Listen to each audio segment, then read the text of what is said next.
Halo, Ibu Bapak Guru hebat. Perkenalkan, nama saya Ferayanti.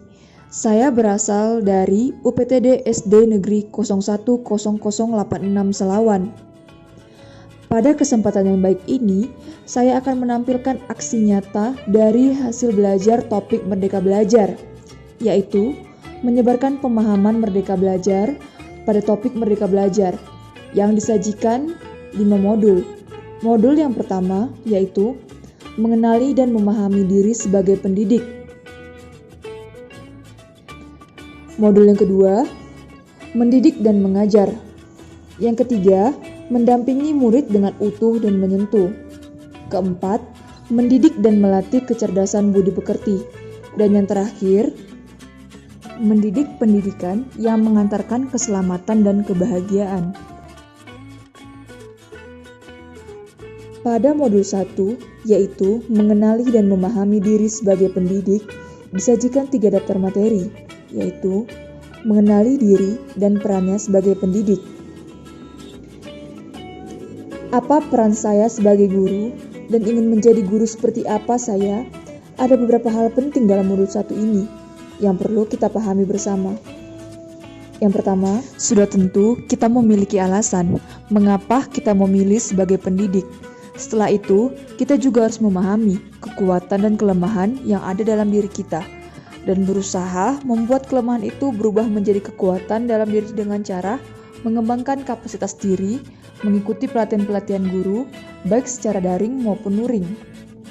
Poin kedua yang perlu kita pahami bersama yaitu peran guru itu sangat strategis mendidik murid, ibarat mendidik masyarakat dan mempersiapkan seorang murid itu memimpin masyarakat nantinya.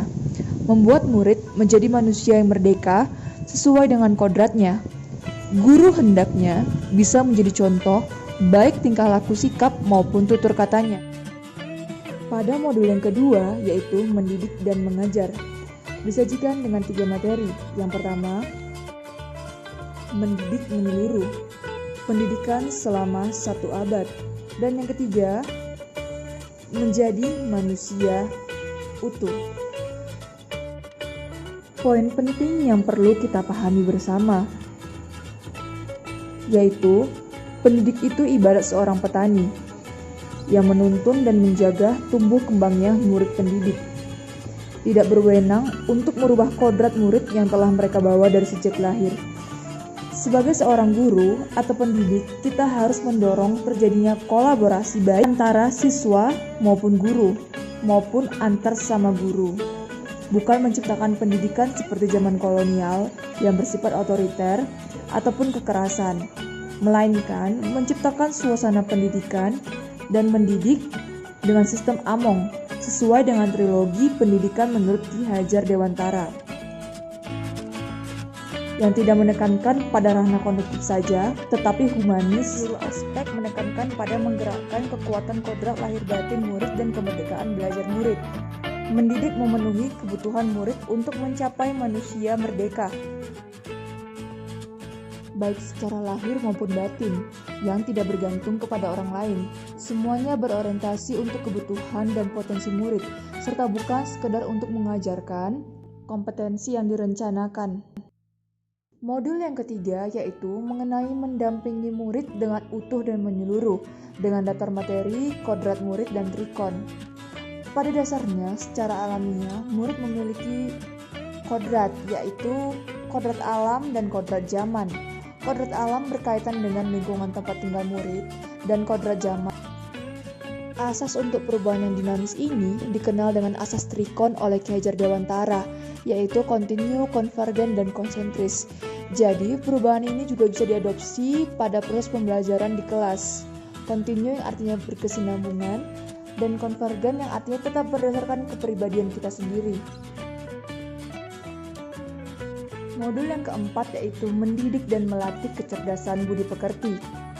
Dengan materi menumbuhkan budi pekerti. Budi pekerti, watak atau jiwa manusia, merupakan perpaduan gerak pikiran, perasaan, kehendak, sehingga menimbulkan tenaga atau cipta rasa karsa.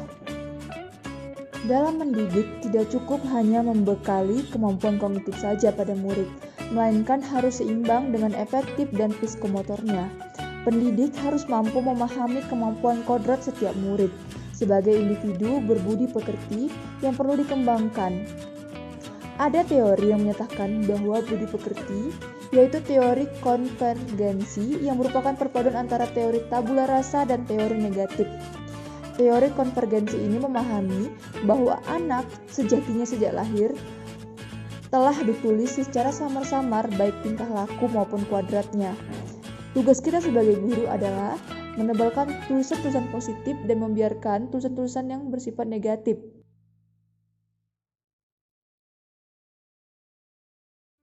Modul yang terakhir yaitu modul kelima, mengenali dan memahami diri sebagai pendidik. Dengan daftar materi, mengantarkan murid selamat dan bahagia, dan menciptakan lingkungan pembelajar terbaik murid.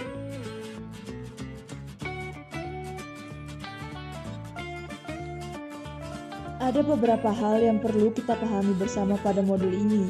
Yang pertama yaitu, mendidik seharusnya sesuai dengan kebutuhan potensi dan gaya belajar murid. Jadi, perspektif kita sebagai pendidik tidak akan selalu sama dengan perspektif murid kita. Jika kita merasa sudah baik dan benar dalam mengajar, belum tentu murid juga menerima dengan baik dan benar apa yang telah kita ajarkan.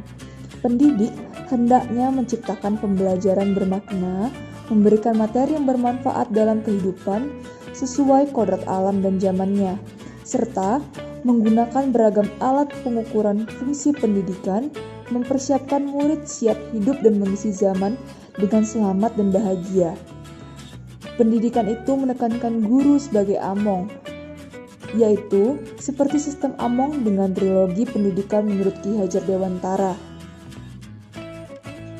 Poin berikutnya yang perlu kita pahami dalam modul ini adalah kita harus menjadikan pembelajar murid kita belajar sesuai abad ke-21, yang salah satu kompetensi yang harus dimiliki adalah kemampuan memecahkan masalah, kemampuan konduktif, dan sosial emosional di dalam mengantarkan keselamatan dan kebahagiaan murid-murid kita. Seharusnya kita membimbing murid untuk menemukan kesadaran bahwa gotong royong atau kerjasama sangat penting dan bermanfaat dan memiliki dampak lainnya dalam memperbaiki budaya bangsa Indonesia. Perlunya kerjasama dan kolaborasi antara keluarga, sekolah, dan masyarakat guna mewujudkan lingkungan pembelajaran yang optimal. Dari hasil belajar yang telah saya lakukan, saya memberikan refleksi, yaitu yang pertama, saya mengetahui bahwa bagaimana seharusnya menjadi guru, memandang murid dan memperlakukannya. Yang kedua, saya memahami bahwa diri saya perlu perbaikan dalam melaksanakan praktik pembelajaran. Yang ketiga, ada motivasi untuk berubah ke arah yang lebih baik, menjadi pendidik sesuai filosofi Ki Hajar Dewantara. Berikutnya, dapat berbagi praktik baik, dan yang terakhir, lebih meningkatkan pemahaman karena dapat merefleksikan kegiatan praktik mengajar selama ini bersama dengan guru-guru lainnya. Dari proses menyebarkan pemahaman, refleksi saya yaitu yang pertama adalah bagian yang mengubah saya adalah pemahaman terhadap bagaimana seharusnya menjadi guru dan bagaimana seharusnya memandang dan memperlakukan murid sesuai dengan kodratnya.